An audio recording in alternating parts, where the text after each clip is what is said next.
Okay, got it. All right, starting again. Rabbi David Seidenberg. So, a mumche on ecology, eco-theology, environmental ethics, animal rights, human rights. He's the Shemitah scholar in residence and moss gardener, whatever that is, somebody who gardens with moss, at Abundance at Congregation B'nai Israel in Northampton. And your book is called The Kabbalah of Ecology, I believe. Close, Close. close. Kabbalah and ecology. Kabbalah and Ecology. Yes. Mostly you just want to check out the website, which I sent out to all of us. The Neo Chasid website is really fascinating and is chock full of riches to explore. Take it away, David. Okay, so we're gonna do this song for Shemitah year. And I put the words all in the chat. There's also a link where you can download this liturgy and print it out, like to stick in your bencher. That's the link right there. So there's two links. The first one that says Genesis Shemitah is the one that contains the texts that we're going to use tonight. And the second one, which says Shemitah HaRachaman, is of course this liturgy here. So here's the tune that we decided to put this to. It's a tune by Jonah Adels, Alav HaShalom, who called it the Sassananigan. It goes like this. Yai rai yambadarai yandadadandai rai rai yai yai yambadarai yambadadandai rai yai rai yambadarai yandadadandai rai rai ai rai yambadarai yandadadandai rai nai nai nai yanai nai yanai nai nai nai ai ai yanai Allai, lai, lai, la, la, la, la, yai, lai, yanna, na, na, annai, nai, nai, yai, yai, yai, yamma, da, dai, yamma, da, dan, dai, dai. Ready to try the words? Here we go. Ha-rachaman hu yashiv libeinu el haaretz, el haaretz. Ha-rachaman hu yashiv libeinu el haaretz, el haaretz. Leman neshev yachad ima b'shovta kol shnat Hashmita, Koshnat Hashmita, Neshev Yachad ima b'shovta Koshnat Hashmita, Koshnat Hashmita. Yai rai yambadarai yambadadandai dai dai yai yai yambadarai yambadadandai dai yai rai yambadadai yambadadandai dai dai ai rai yambadadai yambadadai dai dai. So this actually Harachaman was written for the previous Shemitah year, so it's been around for 7 years now plus. Today we're going to First of all, we're going to go an hour and a half. I want to make sure everyone knows that. Is that okay with everyone? Because I'm not sure what you were planning, but that's the plan for the 3 sessions, 1 hour and a half for each of them. We're going to focus on Torah today. Next week, we're going to do Mishnah, not next week, next month. We're going to do Mishnah and Rashi and Rambam, the beginning of Rambam, depending on what we get to. And the following week, we'll do Ma'or V'Shemesh, which is a Hasidic text, and Rav Kook. And what gets shifted to the third week will depend on how quickly we go with the parts before, and we'll make it all fit. Okay. So first of all, I've been teaching these texts since 1993. This literal array of texts in this order, in these pieces. And I've been studying about Shemitah. I've been a student of Shemitah, I should say, not a teacher, since 1982, when I was a freshman in college, was when I first got turned on to Shemitah.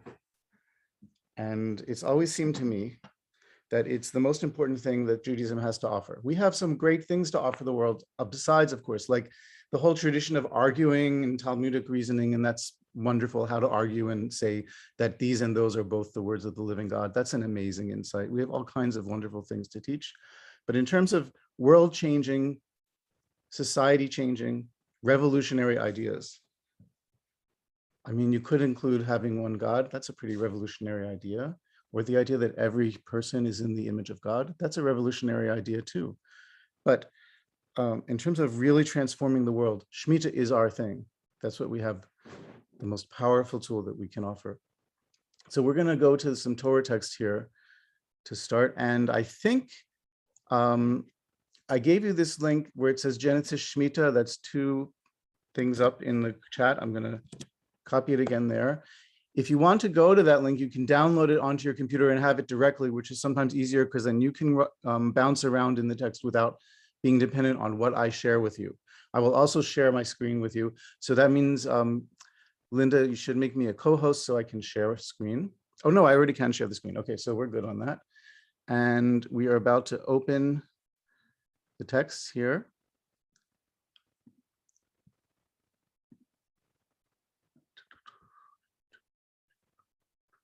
And I'm going to share with you what we have.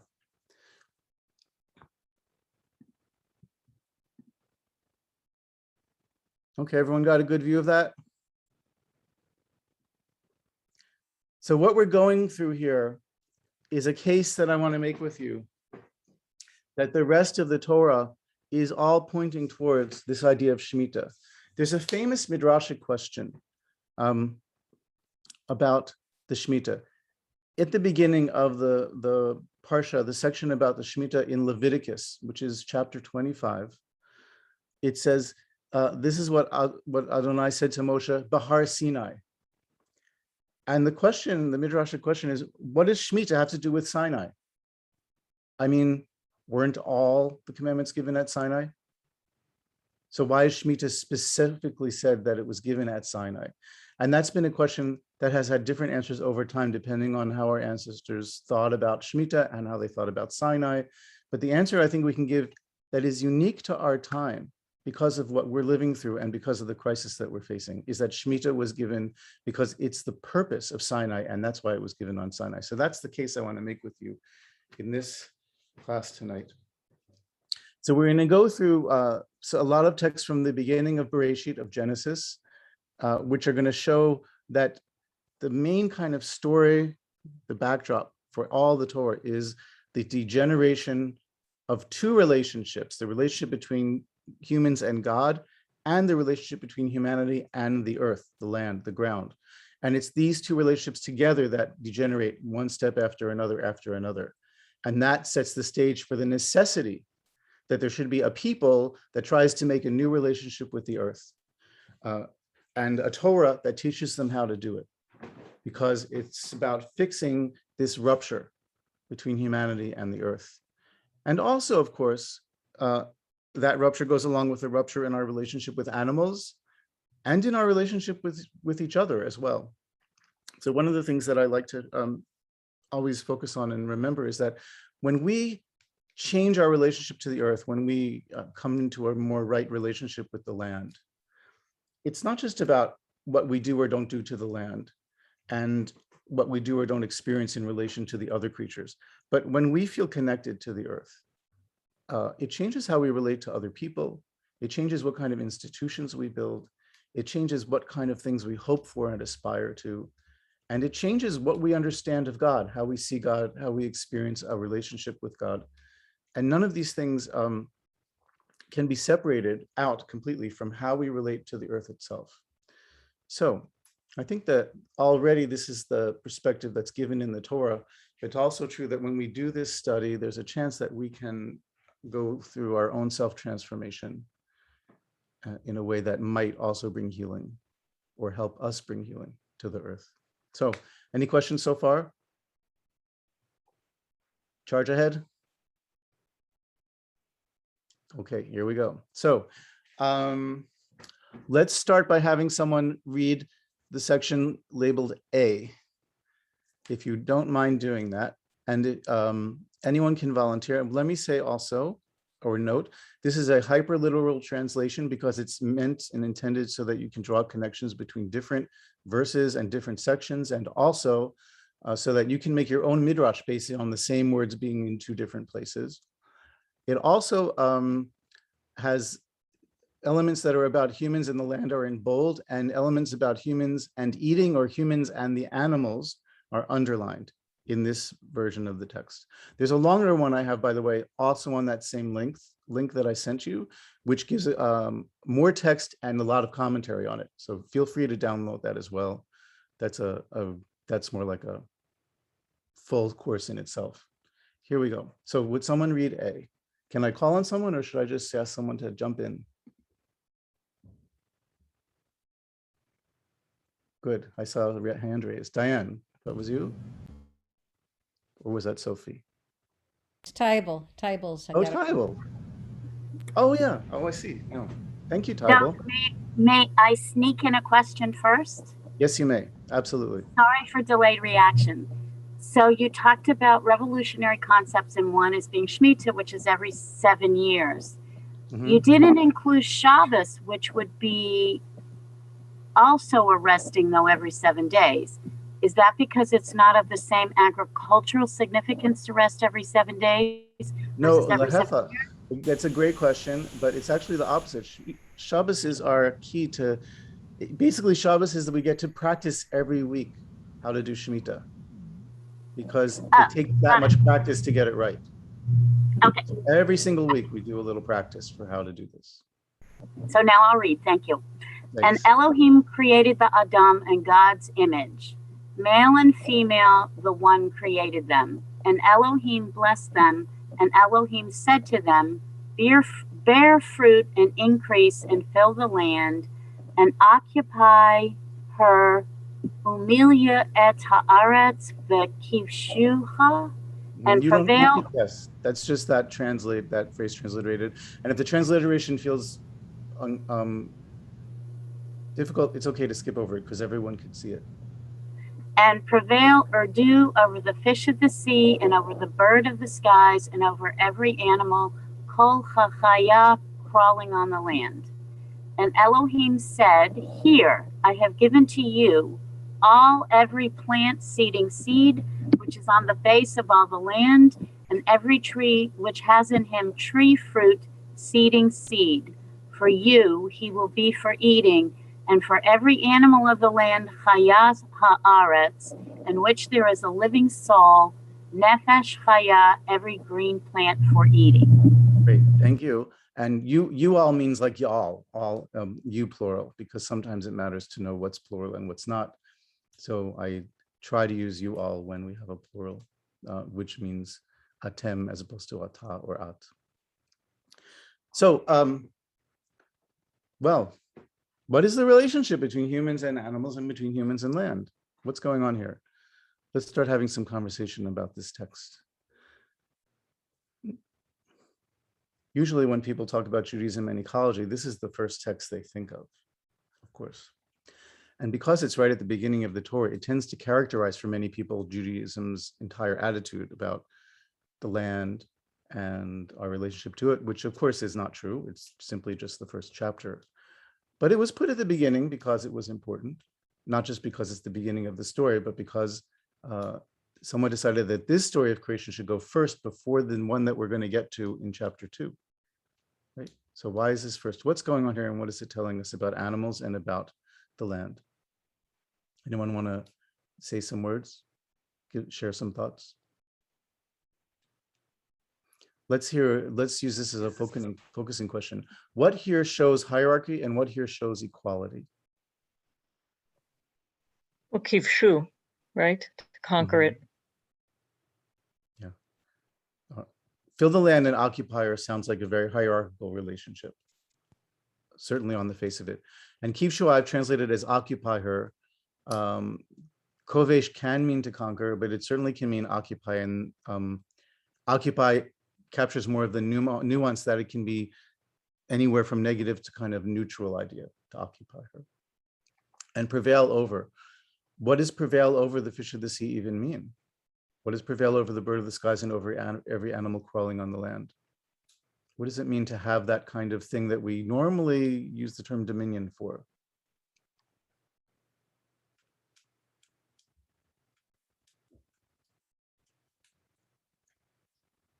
I saw a hand up.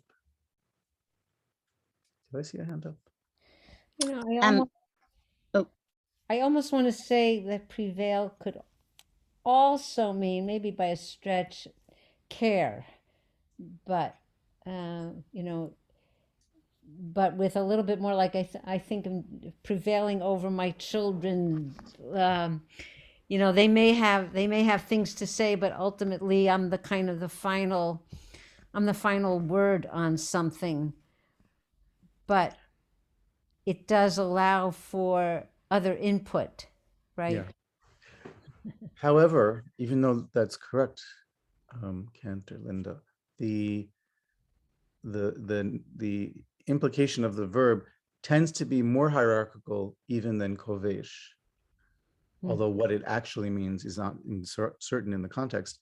And the reason why we tend to read it in terms of care is largely because of how the second story of creation changes the way we see the first story of creation, which is very important to notice. That is, if we just had one story and not the other, there would be something missing from our way of seeing the world. Maimonides, by the way, about this verse, he says that it's not instructions for what humanity should do. He says that what it is it's a description of qualities that humanity has, like it's a description of human nature. Does that make sense? He is the only one who says that. Almost everyone else thinks that it's actually a directive. And then the question is, what is it directing us to do? But the second part seems to be talking about equality, does it not?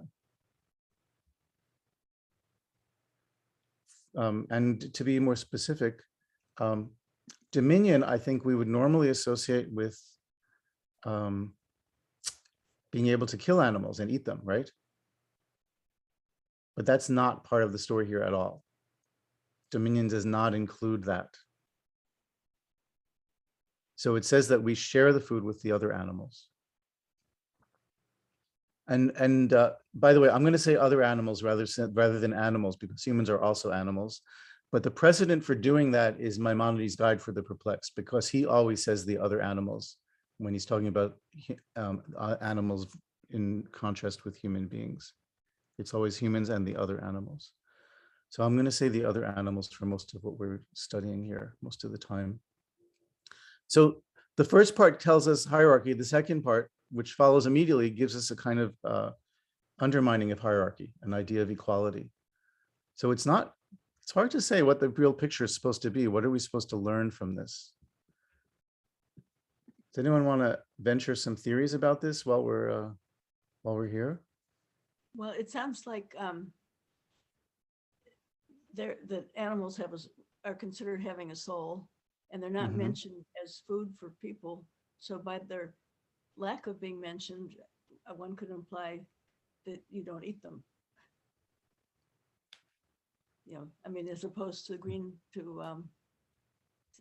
fruit-eating seedlings, plant trees and things. Yeah, we're definitely not allowed to eat.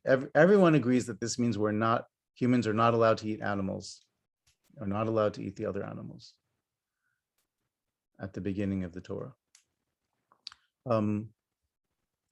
There's only one commentary that thinks that that's a temporary thing. Everyone else thinks that we're not allowed to eat animals until after the flood story, when it specifically says that humans can. But Saadia Gaon says we're just not supposed to eat them until all the species get established, and then afterwards we can eat them. But he's the only one, and he's very, very anthropocentric. Does everyone know the term anthropocentrism? Should I define it for people? I mean, obviously it means humans at the center. What it really means is humans at the top of the hierarchy. And it often implies the idea that the rest of creation is here to serve us or to be used by us. And how something serves humanity is the measure of its value. Right. May I ask you about the verb that you were talking about, where else it's found in Torah or Tanakh? Or do?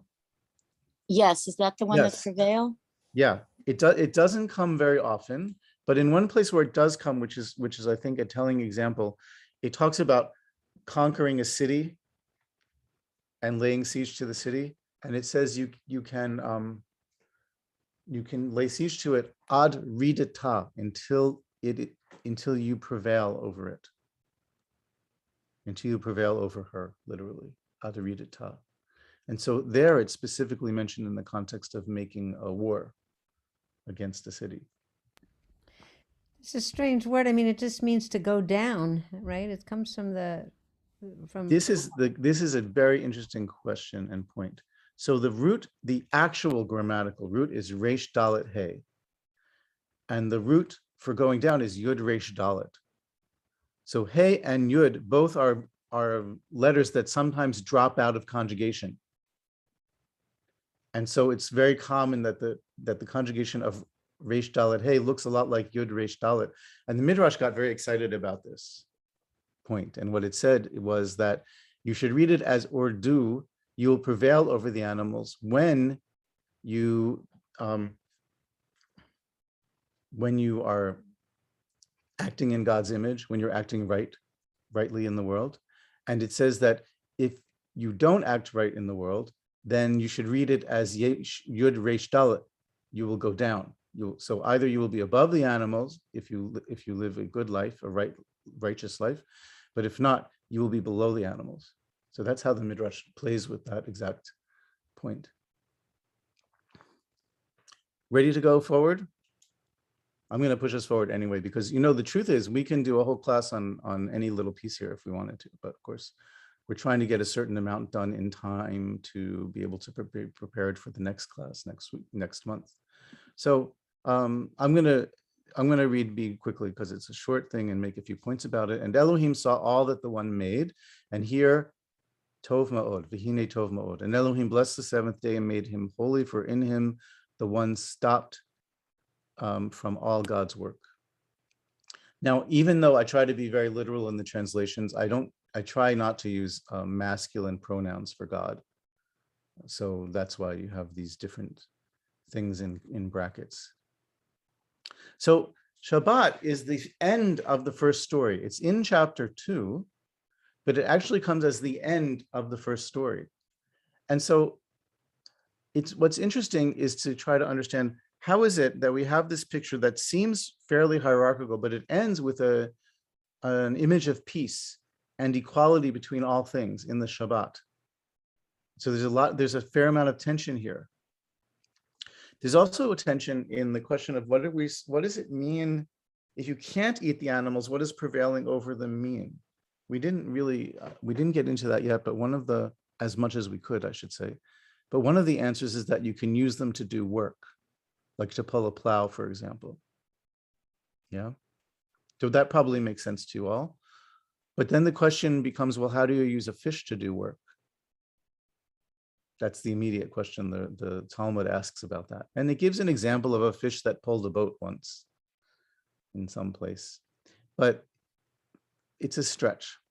So we don't even know what it means to prevail over. And what we do know is that on the seventh day, everything is equal. Even God takes a position of equality in relation to the rest of creation by stepping back. So that's the first story that we have. In that story, as you already noted, animals are called a Nephesh Chaya, a living soul. And a Nephesh is a complicated word to translate, but we're going to use soul for the moment, and we can go back into it a little further if we want to. Let's read C. Does someone want to volunteer for that?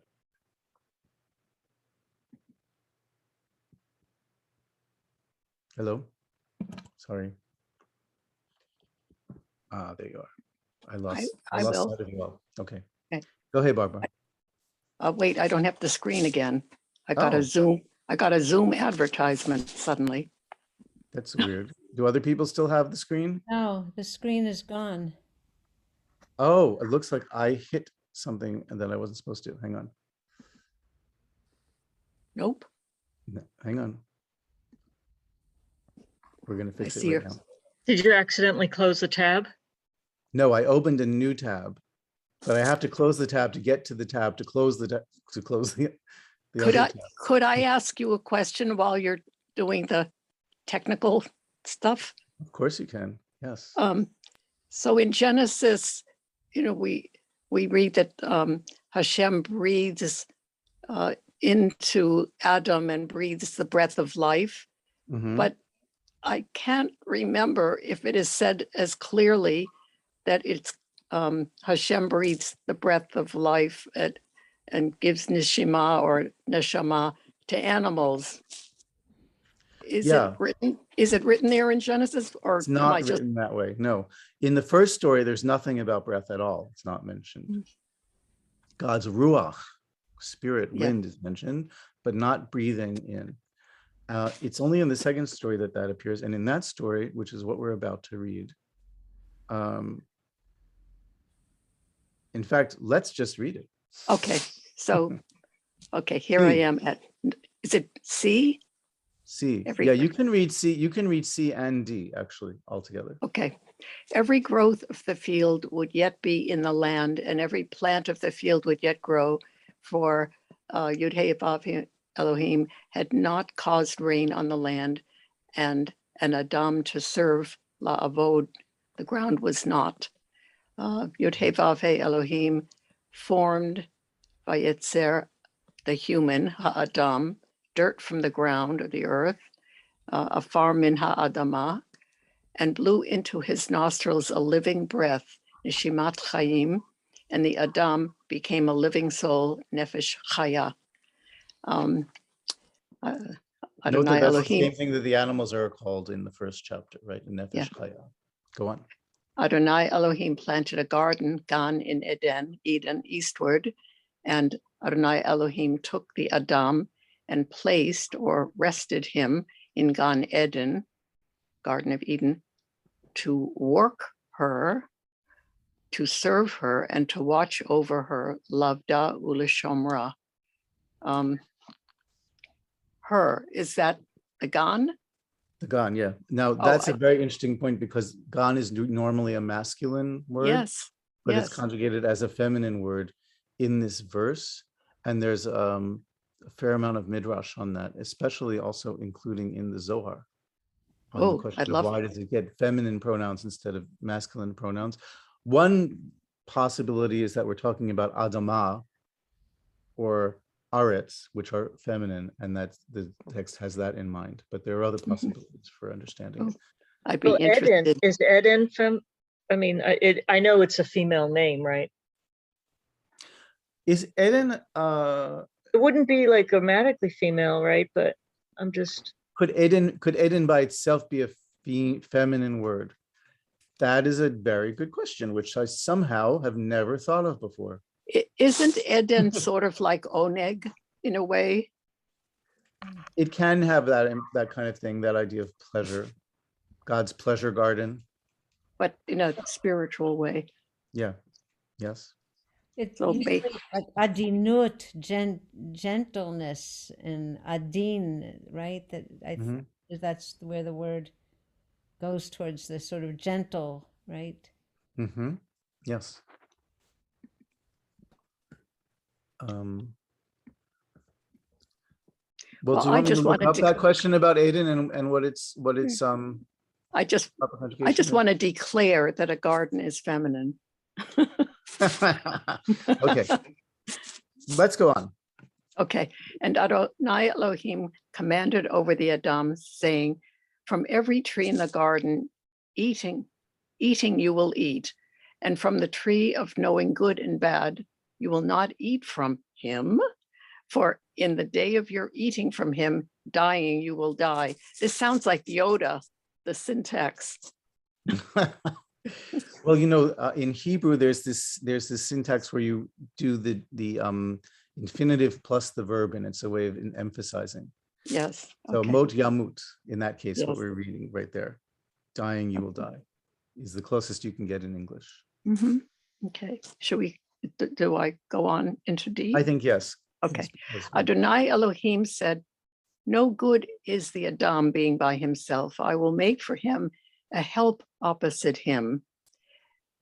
And Adonai Elohim formed every animal of the field, Hayat Hasadeh, and every Yes. bird of the skies, and brought unto the Adam to see what he would call to him.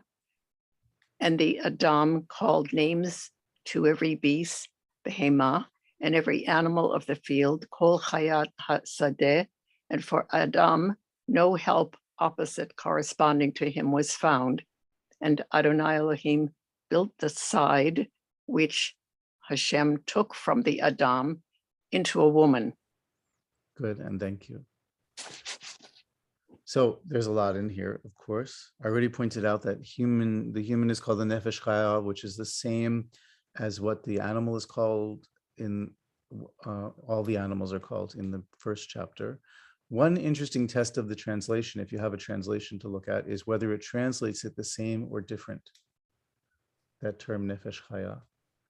Because sometimes it will use a different term. Above it will say everyone became a living animal, a living thing, and below it will say a living soul. And it's a way of kind of adding separation to humans and other animals, which is not there in the text.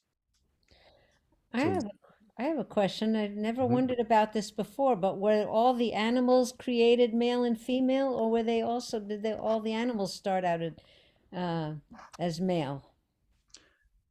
The Torah doesn't give us any clue about that.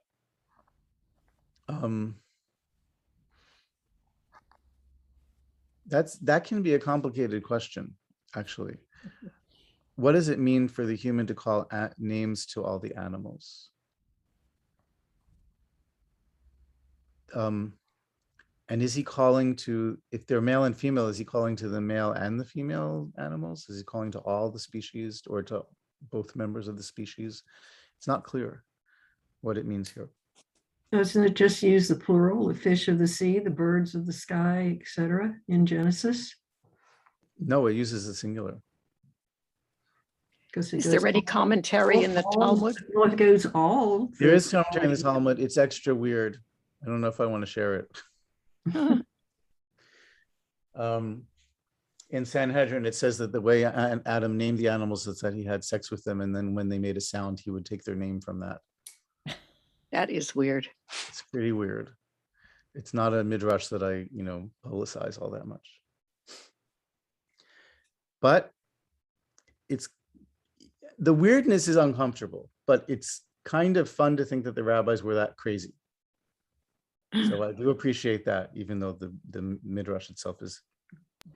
Well, if this is following kind of crazy. how it's written, it's like God says, I'll make a help opposite him, but then Adam is calling to the animals of the field, and it's only a couple sentences later that we get a woman for Adam. So it's a strange order in of sentences here, that I will make for him a help, and then then all the animals of the field are formed, almost as if to say, are any of these going to be your helpmate? Are any of these animals going to be? I can see how the rabbis went to that weird place. Yeah, I can see it too, and that's an excellent point. However, I prefer some of the other interpretations, just in terms of meanings that I find usable for myself. So, like Nachmanides says that Adam would understand what name the animal had when he said the name, that animal would come to him. So then he would know that was its name.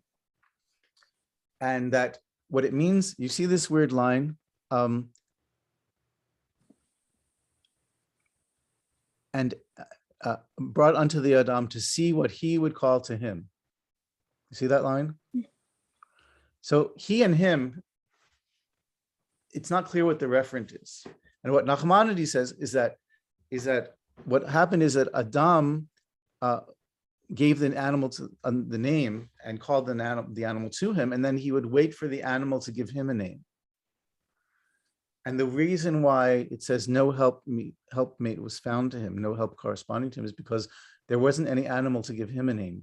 So the scene is that the animal comes to Adam, he calls its name, it comes closer to him, and then he kind of waits, or I should say, based on the midrash, they wait, because according to the midrash, this is a male and female being in one body.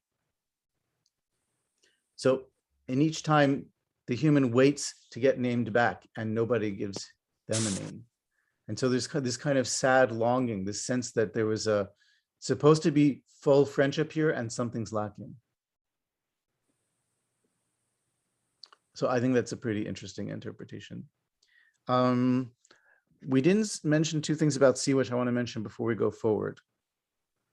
And that's the part in the first paragraph and the second paragraph there, right?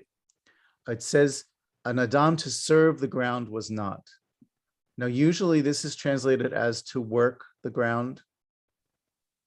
When people have seen that translation, I'm sure, right? But that's Yes. not, it's for sure not what it means. It means to serve. And even la'avod can mean to worship.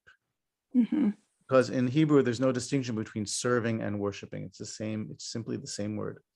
And it's said there, and then it's said again, a few verses later. God took the Adam and placed it in Gan Eden to serve her, la'ovda, and to watch over her, and la shamra. So la'ovda is the same locution that you get in the second paragraph of the Shema, where it says, ulavdo b'chol levavchem, you should serve him, that is God, with your whole heart. And here it says you should serve her, the ground. It doesn't mean work. Work is the exactly wrong hierarchy. The hierarchy here is the land is above the human being in the hierarchy. The human is there to serve the land and not the other way around.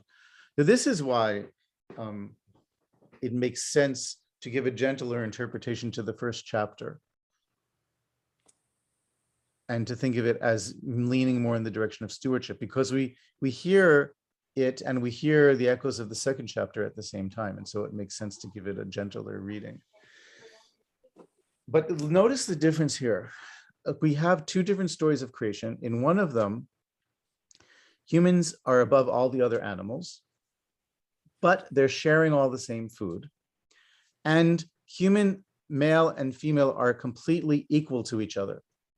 He says God created the human, right?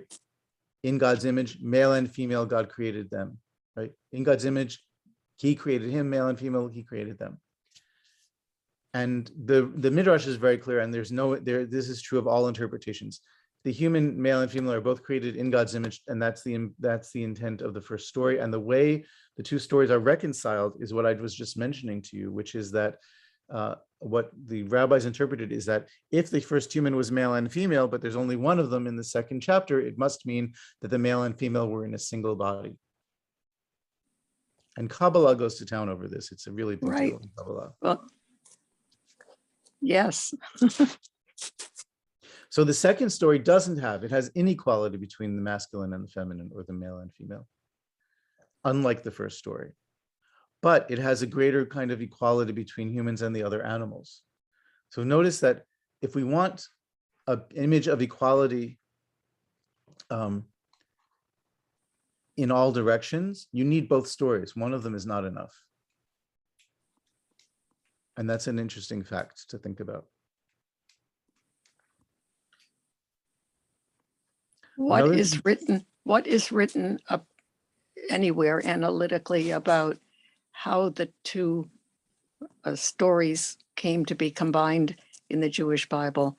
Oh, there's quite a lot written about that. It would be hard to summarize it. But first of all, the whole idea, what's called the documentary hypothesis, have people heard of this before? The idea is that the Torah is a compilation of a bunch of different documents that were all sacred, and that the final document we see was shaped by someone called the redactor. So they give each of the hypothetical documents a name or a label, and then they say, this is what we're reading here is the work of the redactor who put these different documents together. People familiar with this idea? No, I heard about initials like J and P and stuff. Yeah. So J is for Adonai, Yud He Vav He, because J in German is a Y sound. Right? Mm-hmm. And so the second story is the J document because it has what name of God? Hashem Elokim, Yud He Vav He, the J name, from the German perspective, because the people who made up this theory were Germans. And the first one is the E, or the priestly story. So the Elohis, the one that uses Elohim as the main name of God. Mm-hmm. And sometimes people say that this is a much later edition, and that they took the later story and they put it ahead of the earlier story. for some reason. So then the question is why? Because the redactor is the one who decided which story would read first and which second. So that's an interesting question to think about. Now, of course, from a traditional perspective, that way of talking is not considered kosher. Right? And it's all written by the hand of Moses, and it all came at one time. And that's part of why Midrash is always trying to harmonize everything, including these two different stories. But it's not necessary to harmonize them. And in fact, in some ways, you get more out of them by not harmonizing them, because noticing the differences raises interesting questions for us. Another thing to notice, by the way, which I only learned not that long ago, like when I was writing my book is when I learned this, the point I'm about to make to you, which is that things that are seen as or presented as good in the first story seem to be presented as bad in the second story. That is, being like God, being in God's image, and therefore having dominion is extolled as something that seems to be at least the way the world is supposed to be in the first chapter. But in the second chapter, there's no sense of hierarchy between humans and the other animals. There's no mention of God's image. And the idea of knowing, which is a kind of idea of God's image, a certain idea of power, is seen as a bad thing instead of a good thing, or at least possibly a bad thing. It's possible to read it in different ways, in complicated ways. So anyway, that's actually what we're getting to. So let's go on to that. But then the question remains, why do they actually seem to have opposite perspectives on the idea of human knowledge and human power? In the first one, the humans are supposed to have power over the rest of the world in some sense, certainly not as a tyrant. And the second, humans are supposed to serve everything else. We're supposed to be not the ones with power over, but the ones in service to. So the snake was, I'm going to read this so we can charge ahead a little quickly. The snake was clever or naked. Arum can mean both things, by the way. And he spoke to the woman. And the woman saw that the tree was good to eat, and he was desire for the eyes, and the tree was pleasurable for enlightening. And she took from his fruit and gave to her man with her, and he ate. And then it says, of course, and the eyes of both of them were opened, and they knew they were naked. And then God's walking around, and they hide from God. And God says, what the next line is, God says, where are you? Adonai Elohim called unto the Adam and said to him, where are you, Ayeka? Who told you that you are naked? Aramim, is it from the tree which I commanded you against eating you ate? Unto the woman, the one said, increasing, I will increase your labor pain, itzvonech. And to Adam, the one said, because you listened to your woman's voice and ate from the tree, cursed is the ground for your sake, aurora ha'adama ba'avorcha. In pain, again, the same word, itzavon, itzvonech. You will eat of her all the days of your life, and thorn and thistle will grow for you, and you will eat the grass of the field until you return to the ground, because from her you were taken, for you are dirt and will turn back to dirt.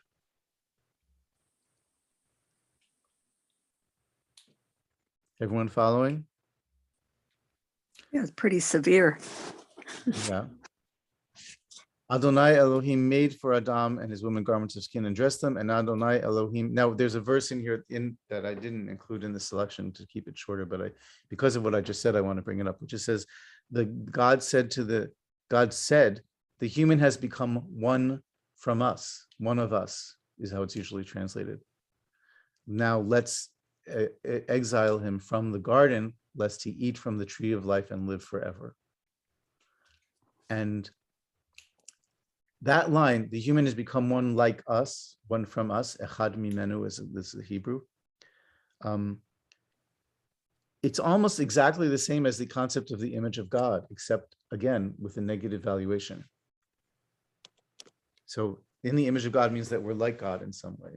But when in the second story we become like God, the solution, it's a problem that needs a solution, that needs a response, as opposed to simply a condition that we're supposed to fulfill in some sense. So why this, really there's a crazy amount of tension between the two stories when you really think about it. But there's tension in a way from God. I mean, later as we get into, way distant from this story, we get toward the time of the 10 Commandments, or maybe other times where God is saying, you know, Ani Adonai Elohecha, I am God, or I am your God, or, you know, don't have graven images. And so it's as though part of those, their commandments and maybe their moral code also, but it's, God is telling us not to be like him and not to have additional people like him. I mean, that he's the only guy with all knowing and all power and all Well, that creator. still leaves open the question, Barbara, which is an interesting one. In what ways are we supposed to be in God's image versus ways that maybe we're not supposed to be in God's image, right? So, for example, you know, we think of God's image, the rabbis think of God as visiting the sick, taking care of the poor, all these kinds of things. The Torah also talks about God taking care of the poor. So we think of these things as things that we're supposed to do because we're in God's image, right? But God also kills everything, but we don't think we're supposed to kill everything. So what part counts as God's image? What part counts as something we're supposed to emulate? And what When we part? sacrifice an animal, then we are like God, Good point. controlling death, choosing death. Yes, that's a very excellent point. And if we make a sacrifice, it should have a pleasing odor to God. So Yeah. It's interesting that the way the story comes down is that the first realization there, if our room is cleverness, but that is about nakedness. I mean, that is, as opposed to anything else that they become aware of or enlightened by, but it's about the naked body as somehow. That strikes me as why that, of all the things that they could have been aware of. It occurs to me, Linda, something that I never thought of before, which is, what does it mean that they saw that they were naked? I mean, the only thing it could possibly mean in the context is that they looked at the other animals and saw that they had clothes, feathers, right? Scales, fur, and that they didn't have those things. Because naked isn't a concept. It has to be a concept in relation to something, and there weren't any clothes to be naked from. Right? So even though it seems like they just kind of looked down and felt embarrassed, one possibility is that they're embarrassed that they're not like the other animals, that they're somehow weird in this different way from the other animals. I don't know. That's a midrashic point, but it's worth playing with, I think. Notice again that even after they leave the garden, at the end of this section, right? God, okay, let me ask a question preliminary. Is your image of leaving the garden that the angel cast them out and they wander into the world willy-nilly? You know that painting? I don't remember who the artist is, of them being thrown out of the garden. It's a famous Renaissance painting, I believe. And that's clearly not what's happening. It does say God threw them out of the garden, but they didn't go random place. God sent them specifically to a place, a different place. East of Eden, east of Eden. Yeah, but not just that, to serve the ground from where he had been taken. So Eden is not their birthplace. Their birthplace is outside of Eden, and then they're brought into Eden. Why?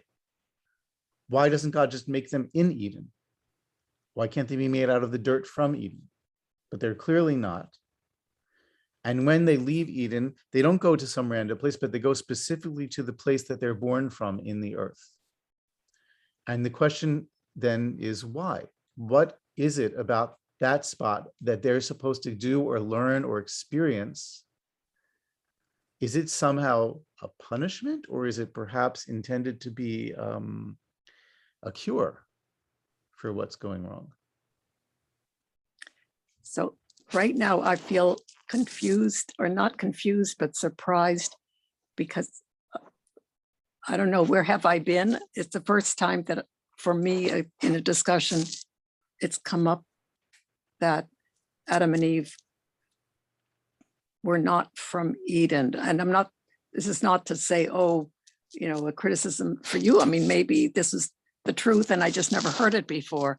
So I always thought that this, kind of blessed event of the formation of my ancestors, came right in the most holy place, in the most, kind of divine relationship with the Creator. That's how I guess I've always thought of it. But just the thought of their leaving, I'm thinking that in the text, it says something like they go out, but they're supposed to not only steward the land, but to protect that. Aren't they holding, or they're close to that ever fiery sword or something that is protecting the wrong people from coming into Eden? So they're still maintaining a relationship with God in the garden. That's an interesting question that's unclear from the text. Do they maintain a connection to Gan Eden after they leave? Because they can have a relationship with God not mediated by Gan Eden, right? They can have a relationship with God and the land that they're on in their birthplace instead of in the garden. And that's a kind of a mercy or compassion that they should be able to do that. That's it's not earth. clear how to interpret it. That's earth, but water, right? There's the midrash of the 4 rivers Mhm. and all water coming from the source from the Garden of Eden. Right. So in that sense, they still have a connection via the water to Gan Eden. Kind of like a big umbilical cord. Yeah, it's not the earth that connects them, but the water that connects them. The midrash also, and that's not midrash, by the way, so that's straight in Is the it? text. But there's also midrash that they took certain things from Eden with them. And according to, the Torah tells us that God made them skins to dress in. God basically gave them clothes. So according to one interpretation, that was specifically created in Eden and is something that comes from Eden. So that always is a connection back to Eden. And Esav uses those clothes to become a great hunter, by the way. And when Yitzchak wants Esav to come in from the field, he wants Esav to come in wearing these clothes from the Garden of Eden.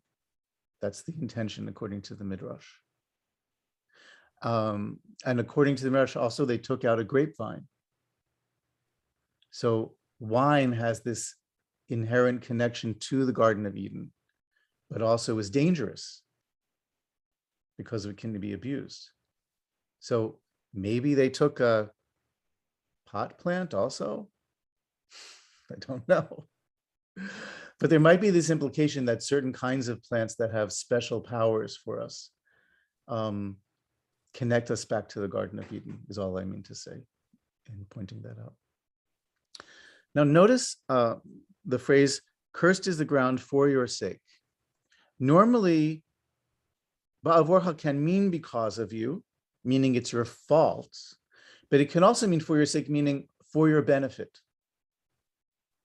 And it's not, the simple reading that most people give it is that it means it's cursed because of you.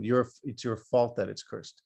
But another reading, which is suggested especially by the last line of this section here, and this idea that God was doing an act of compassion and mercy to put the human on the ground where they were born from, is that God is saying, cursed is the ground for your benefit. And we'll see that there's a Hasidic interpretation that agrees with this idea, that somehow the ground needs to be cursed along with the human beings so that the human beings still have something that's sort of at their level. Like the animals are higher than the human beings in a certain sense after this, because the humans are cursed, the animals are not cursed.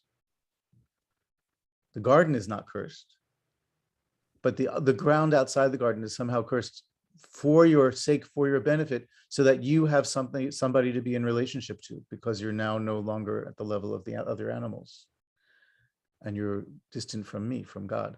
So that's a way of interpreting to serve the ground from where the human had been taken, that it's an act of saying to humans, well, you didn't get the relationship with the earth right before, but if you go to the birthplace where you come from, the dirt you're made out of, the dirt that you're going to go back into, then maybe you will have a deeper, more correct, more right relationship with the earth this time.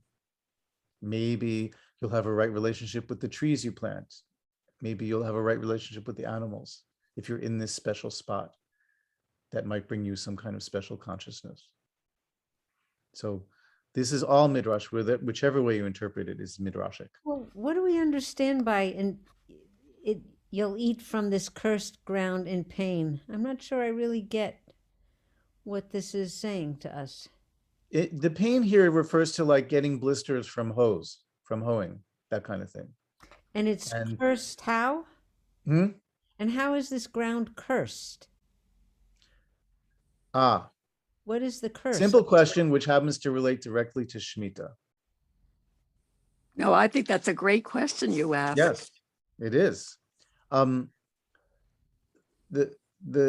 It's one interpretation of that question is that the ground would normally have given whatever the humans and any other animals needed by just growing it automatically. You know, it's just the ground's nature to grow what you need to eat. And now, what it means for the ground to be cursed is that it won't automatically grow what you need. You'll have to work to make it grow the thing you want versus the thing that it might have grown instead. Which is what it means when it says thorn and thistle will grow for you. Rabbi? Mm-hmm. Yeah. So all of a sudden, to me, the absolute contrast in Torah is the man, because there's no blisters, there's no work other than to gather it, and it's not coming from the ground, it's coming from the heaven. Totally. But that's only half of a solution. Go on. Yes, Tabel, sorry, I didn't mean to interrupt. No, sorry. But I was just thinking, so both Gan Eden and Man are the two ways that this could be contrasted, unless there's more in the Torah. So yes, Gan Eden, there's one other thing in the Torah that relates to this, but I just noticed that my battery is low, so let me plug in before I lose you all. Just take me a second. Hey, Belle, what did your name translate into something? Yes, it's Tybal, the Yiddish, it means dove. Oh, that's so nice. Oh, nice. Yeah, it's my religious name. I was thinking of Tevel, like universe. No, it's Tybal, it's dove. Yeah. And then my parents, for my secular name, translated it to the English, which is Jonina. Oh, nice. Beautiful. I had a friend in I'm back, Israel. by the way. My friend in Israel's name was Taibe, and I think it came from the same root as your name. All right, you're back, Rabbi. Okay. So you were about to say that in addition to how they ate in Gan Eden when they just had to gather, it was there. Is in the Shemitah year. In the Shemitah year, when it says you will not farm and you'll eat whatever grows from the land. That's one of the key links between Shemitah and Gan Eden that tells us that this is the purpose of the Torah, is to get us into a society that can observe Shemitah. Is that in the Shemitah year, the ground becomes like Gan Eden again and grows what you need without you having to do anything. So that's a big deal, right? Yes, because we could grow our own tree of knowledge.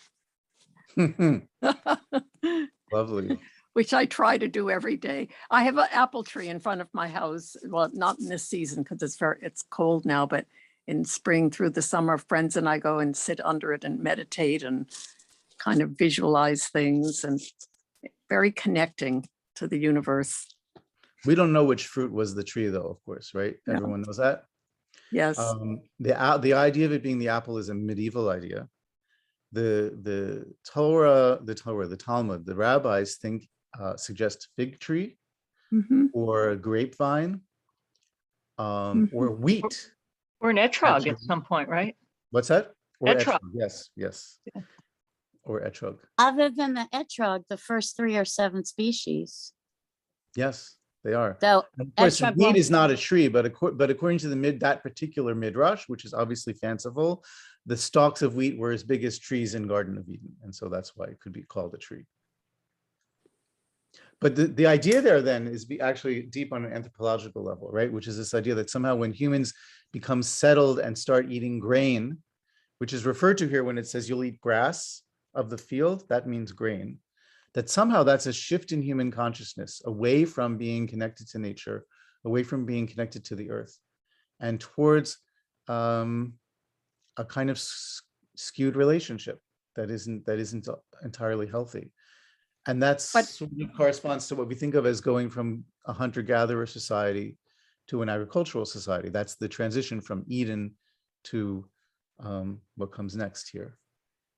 I just had a thought about that, though, even though that's, I mean, I've heard that and that's probably, correct and true, but could it be that there was some degree of visioning that it was thought, we can't do the same thing all the time? I mean, there might, however their wise men would say it at that time, maybe for a while it would be agricultural. Maybe at some point we're running herd of, beef producing animals and eating from that. And maybe sometime it's corn and wheat, and maybe some other time it's fruit. I mean, would they possibly have had a concept of changing or rotating things to eat?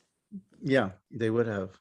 And in fact, it's pretty key to the Shemitah year that there are some things that you're going to be able to grow easily in the other 6 years that you're just not going to have very much of in the 7th year, and that your diet's going to shift. So the diet of a Shemitah year would shift much more towards fruit trees, because those things give you food whether you farm them or not. For example, it might also push you towards shepherding, because the sheep can eat the grass and it doesn't have to grow. They can eat what grows naturally, what grows wild. So you can essentially survive off the grass that the sheep are eating when you can't plant your own grain. So it might push you in that direction as well. Now, the next story I'm going to do without reading, because I want us to get forward. We're only going till 9 o'clock. So I want to make sure we get some things here done. Okay. So what I want to point out to you, Cain is the one who raises plants, and Hevel raises animals. And Hevel makes a sacrifice, and Cain makes a sacrifice, and it doesn't work out well for Cain. It says he killed Hevel, right? Cain rose up to Hevel, his brother, and killed him. And God said, "Where's your brother? Your brother's blood screamed to me from the ground." Now listen to the language here. "Now you are cursed from the ground, which split open her mouth to take your blood from your hand, because you will serve the ground. She will not add, giving her strength. Shaken off and thrust out, you will be in the land." And Cain says, "Great is my sin beyond carrying. You've driven me away from the face of the ground, and from your face I will be hid, and I will be shaken off and thrust out in the land." So notice here, the curse is the opposite. In the curse that's given to Adam and Chava, it says, "Cursed is the ground for your sake." And here it says, "You're cursed from the ground," meaning away from the ground.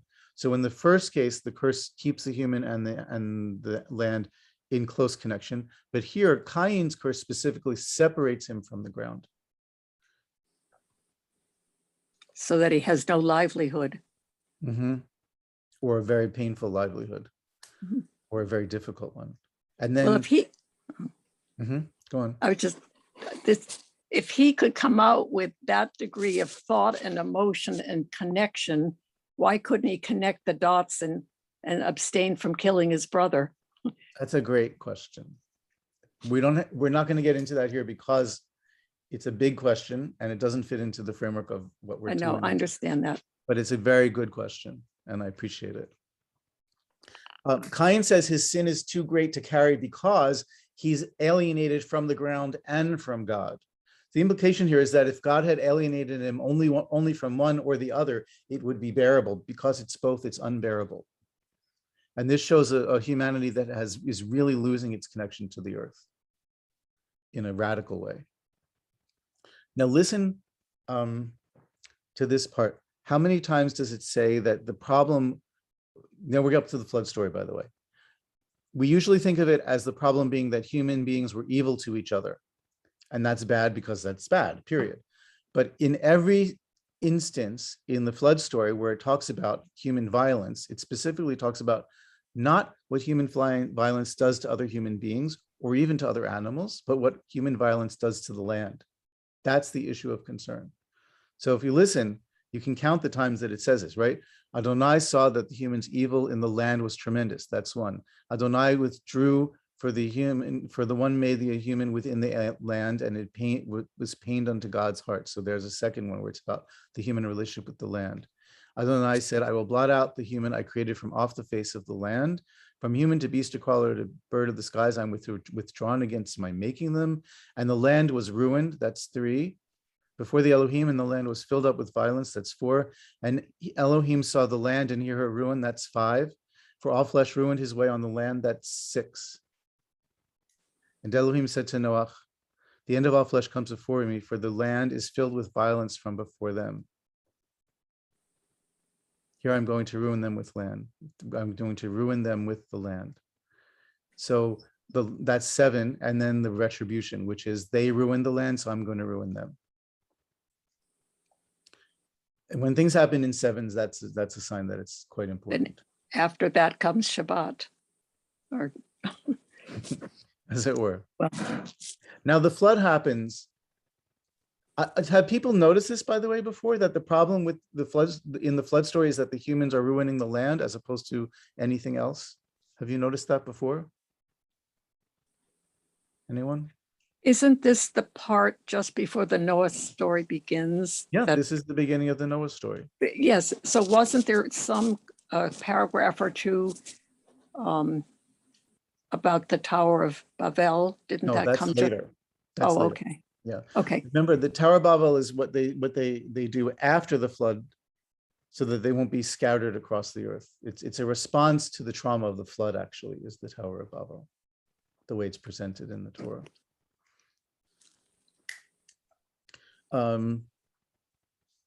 So I underlined the put already, so you get it. The problem with humanity is that it's ruining the land. That's the Torah's concern. That's God's concern as portrayed by the Torah. Now, when they come out, Elohim remembered Noach and all the animals and beasts which were with him in the ark. And Elohim said to Noach, right, spoke to Noach, go out from the ark, every animal which is with you from all flesh, bring out with you, and they will swarm in the land and bear fruit and increase in the land. And Adonai said unto his heart, listen to the language here, I will not add to cursing any more the ground for the sake of humanity. And I will not add any more to striking down all life, as I did throughout all the land's days, sowing, reaping, cold, hot, summer, winter, day, night will not have a Shabbos.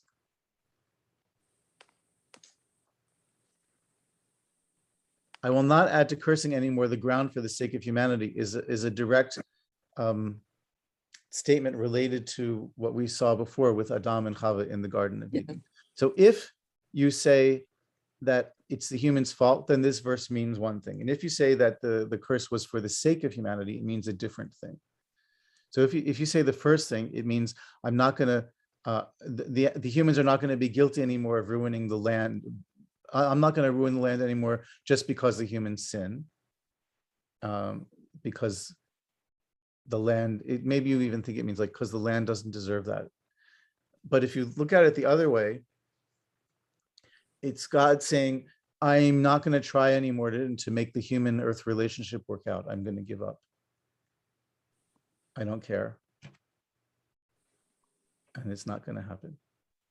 So that's the way I read that verse, that God is saying, I am not going to try to make the relationship between humanity and the earth work out.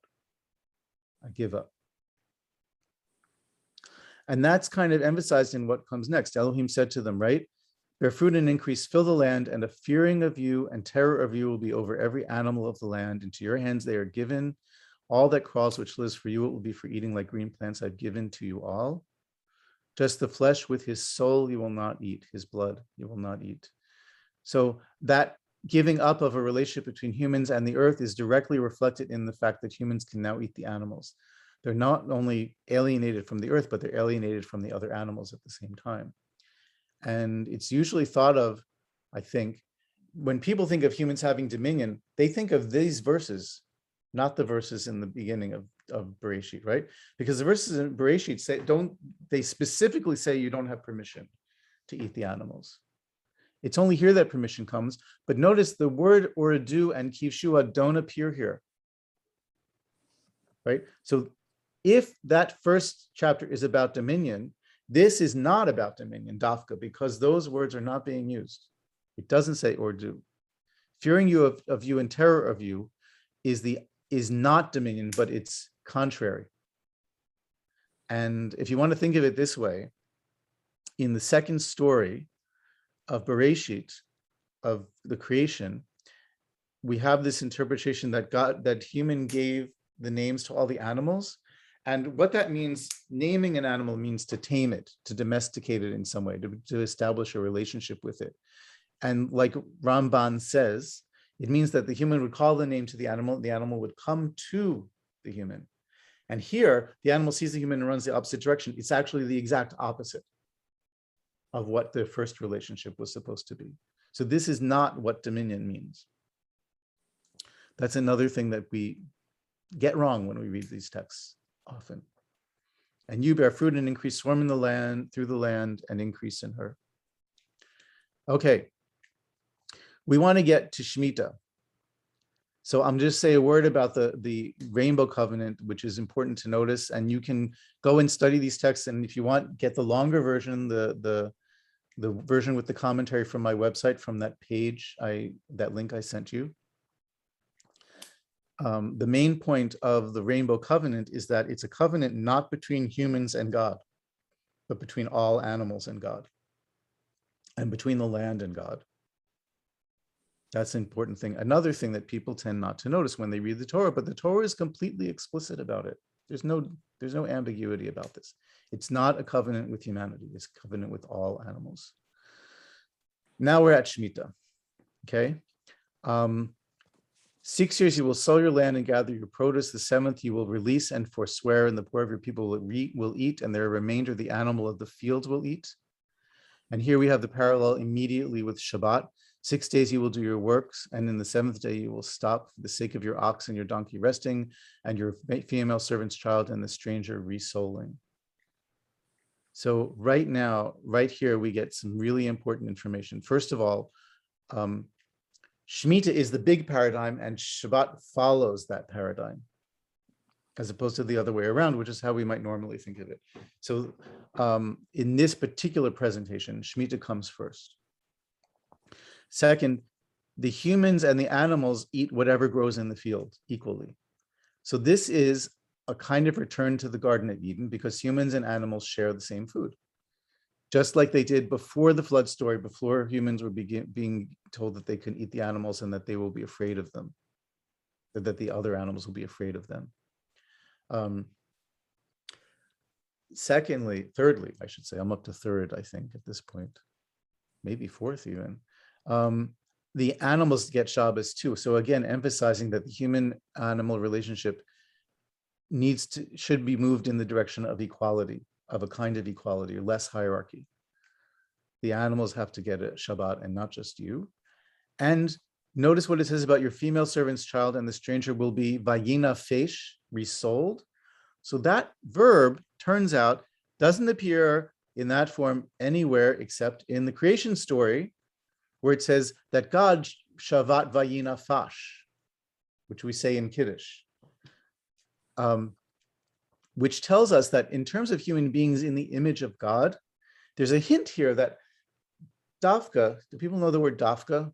Like especially, and it's Yiddish for like especially, note especially, specifically that, it's the servant, it's the underdog, it's the vulnerable that is the most like God in some way.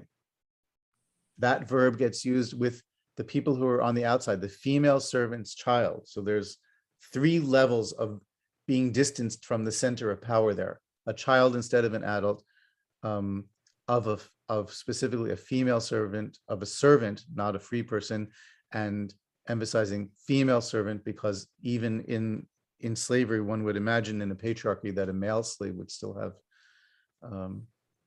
more power than a female slave, possibly. Now, I don't know if that's for sure true, but it's a possible resonance of what's going on here. And the stranger, of course, is on the outside. So it's telling us something about the image of God as well at the same time here. Now, the Gansa Megillah. This is the big story about Shemitah, which we have. And it's chapter 25 in Leviticus. And this is, of course, an abridged version of it, but these are the main points that are relevant to what we're talking about here, right? Adonai spoke to Moshe in Mount Sinai, saying, again, why Sinai? Well, we have an answer at this point based on what we've already talked about. Speak to Israel's children. You will come to the land which I give you, and the land will rest, Shavta, Adonai's Shabbat. In the 7th year, Sabbath, Shabbat, Shabbaton, it will be for the land, a Shabbat for Adonai. Is it Adonai Shabbat or the land's Shabbat or your Shabbat? Well, it's all of them, right? Don't sow your field and don't prune your vineyard. And the Shabbat of the land will be for you for eating. Now listen to who's included. For you and your male servant and your female servant and your hired worker and your settler living as a stranger with you, and for your beast and for the wild animal which is in your land, Chaya asher ba'artzecha. All her produce will be to eat. So chaya and behema are two different words for animal. Behema means domesticated animal. Chaya means wild animal, generally speaking. So in this verse, we learn that, and it's the same thing that we heard in up here in Exodus, right? Chayat hasadeh will eat. That the wild animals get to eat from your field, the same that you get to eat from your field. So normally you might put a fence around your field, but in the Shemitah year, according to the rabbinic interpretation, you have to take your fences down because the wild animals have to be able to get to the food growing just as you get to it. You're not allowed to eat something that the animals can't eat. And they even took that to the extreme that if it wasn't growing in the field, you couldn't eat it in your house. That's how strongly the rabbis felt about this verse. And you will count for yourself 7 Sabbaths of years, 7 years, 7 times, and call out, this is from the Liberty Bell, what we put on the Liberty Bell, right? And call out liberty in the land to all those inhabiting her. Proclaim liberty throughout the land to all the inhabitants thereof. That's the line on the Liberty Bell. It will be jubilee for you. You will return each person to their tribe possession, and you will do my statutes and settle on the land securely, and the land will give her fruit, and you will eat to be satisfied and settle securely on her. What does it mean to settle securely on the land? It means the land gives enough food so that in the Shemitah year, even when you don't farm, because it's returned to this kind of even state, it still gives you enough food. That's sort of the kavanah behind this. And this idea that we're going back to the point where humans and animals eat the same food, again, is calling us back to Eden and saying this is a solution for how to reconnect to the garden. And what does it mean to settle on the land? It does not mean owning the land. You may not sell the land, you may not sell permanently, for the land is mine, not yours. You are strangers and settlers by me. And of course, settlers means temporary residents, not settlers in the modern occupation of the West Bank sense, right? Right. That the settlers don't get it. They don't get it. In fact, they're doing the exact opposite of what this says. Right? Because this says you shouldn't treat the land like it belongs to you. You should treat it like you're strangers, which means you shouldn't make other people feel like they're strangers. So in all the land of your tribe possessions, you will give redemption to the land. What was that, Barbara? I was just grumbling about hypocrisy. Well, we could grumble about that quite a bit. We have 4 minutes left. Maybe we'll take like 7 or 8 minutes because we did start a little bit late. People got here a little bit late. Is the link at the top of the page that we're seeing on the screen, is that what I could get, or do I have to go to your site and then pull it down? You can use that link, but if you use the link I already gave you, which says Genesis-Shemitah at the end of it, that will get you to the page that has links to this, and it has links to 4 versions of this. Okay. So then you can decide which one is the best one for you. Yeah, I did not see that link, or I didn't log in at in time to get it. Let me look up. Where is the chat? Oh, maybe it's in the chat. It is in the chat, but let me just repeat that link for you. Okay. Thank you. Where did it go? I was trying to register to get into this class, and I got all hung up because it kept asking me for a password that I never had. So I should have just taken the link right away. Okay, so I had to stop sharing because it made the text disappear. When I did that, sent you the link, it sent me to the link. okay, So I have to go back to the right page. This will only take a second though. I see it. Okay, so that's the link to get all of those documents, including the one I really do recommend if you want to go deeper into it, look at the version that's the longer one with commentary, and maybe find someone to study it with you. But now, covenant of peace. So if you do this, you will get a covenant that is also a covenant with the land, right? The land will give her produce, you will dwell securely in your land, and I will put peace in the land, and I will uphold my covenant with you. And I will walk in your midst, and I will become for you God, and you will become for me a people. And the implication of this is that God isn't even really God unless we do Shemitah, unless we can't experience God as God unless we live in this right relationship with the land, which is one that's not about controlling the land. It's about giving the land a rest. It's about the land's rights. And here at the end, we hear more about the land's rights. So the next chapter of Leviticus is what tells you the punishment if you don't observe Shemitah. And it's a little confusing because there's a little section about vows in between this and the Shemitah laws. So it's easy to lose track of this being about Shemitah and just thinking it's about the whole Torah in general. Because this is how it starts, right? If you will not listen, this is bechukotai. And if you will despise my statutes to undo my covenant, even so will I do this to you. So it sounds like it's about all the Torah, not just about the Shemitah. But it makes it clear that we're talking about the Shemitah because of this line here. You can see where I'm highlighting, everyone. I will desolate the land, and I will scatter in the nations. Then the land will enjoy her Sabbaths. All the days of her desolation she will rest, what she didn't rest in your Sabbaths when you were dwelling on her. So that's the part that cues us in that this is really about Shemitah. So all the commandments, the implication of this framework is that all the commandments go towards building a society in which Shemitah can be observed.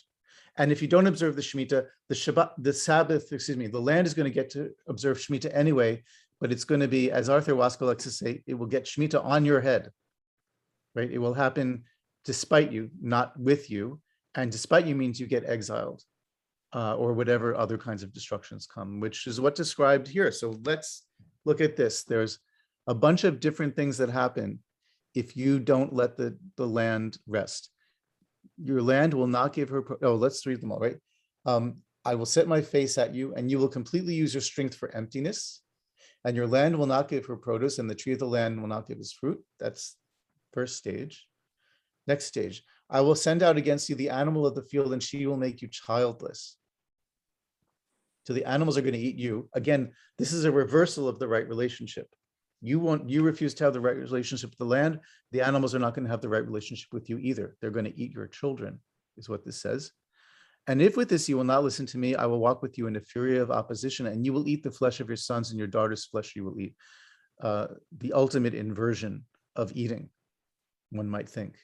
You might think that's the ultimate inversion, but no, because there's one more thing that's going to happen, right? Which is all the days of her desolation, she will rest what she didn't rest in your Sabbaths when you were dwelling on her, and you will be lost in the nations, and the land of your enemies will eat you.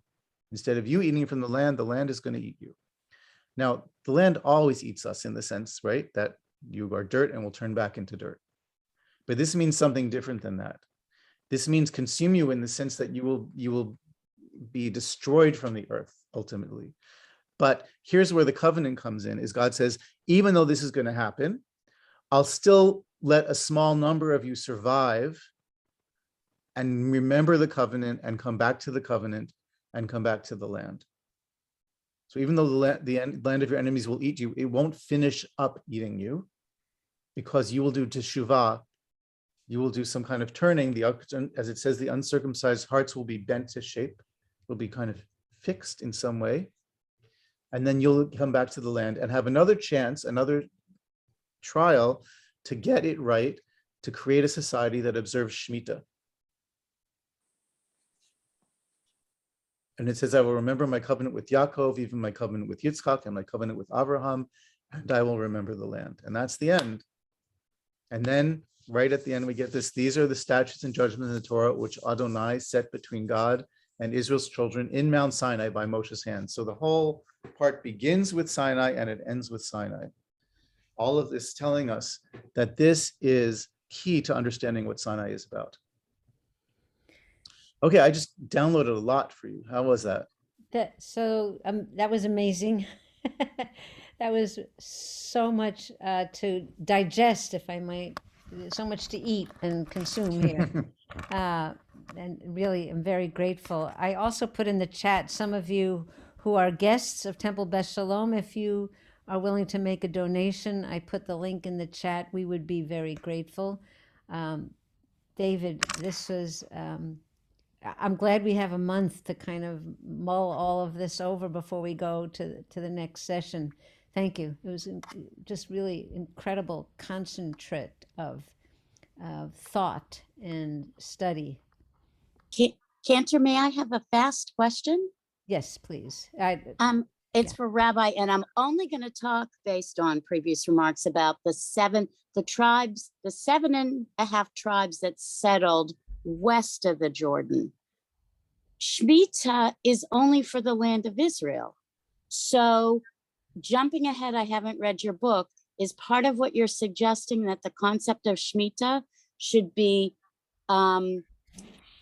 used around the world, even though originally, like even Jews only do Shemitah when it's however one defines the land of Right. Israel.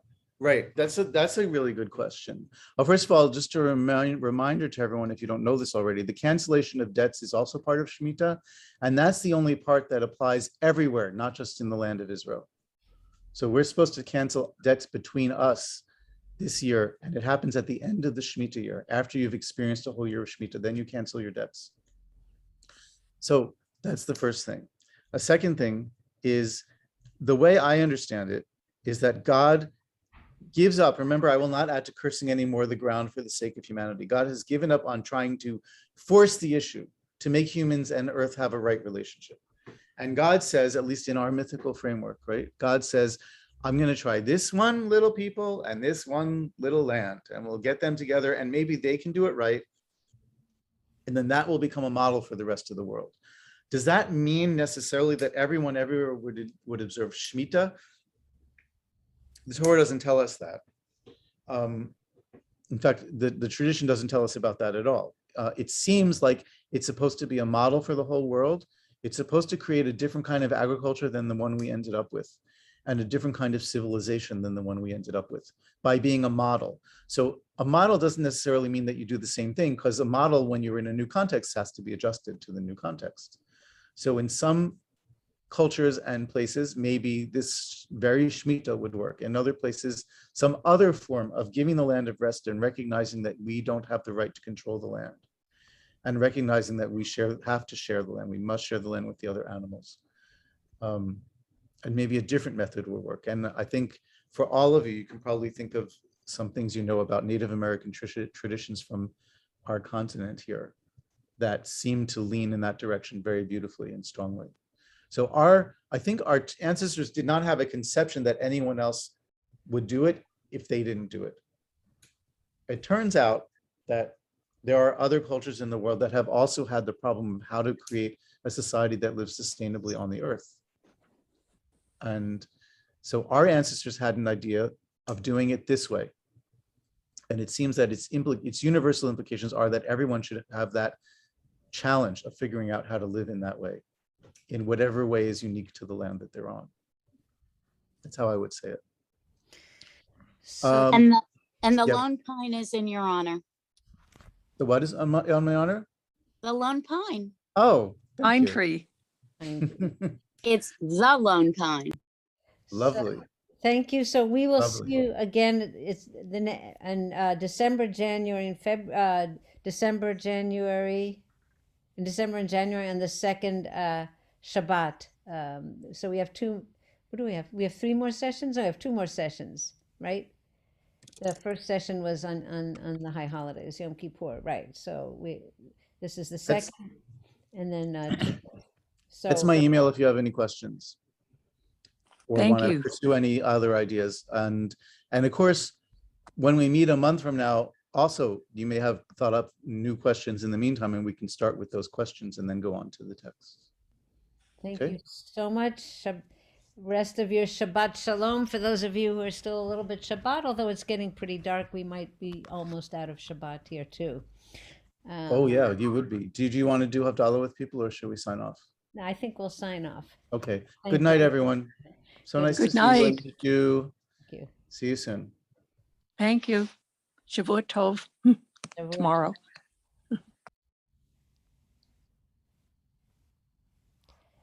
Quite a class. Yeah, that's a lot of material. Yeah, I usually do that in 2 classes. that was amazing, provocative. Yeah, it was really great. Thank you, David. I think I loved it.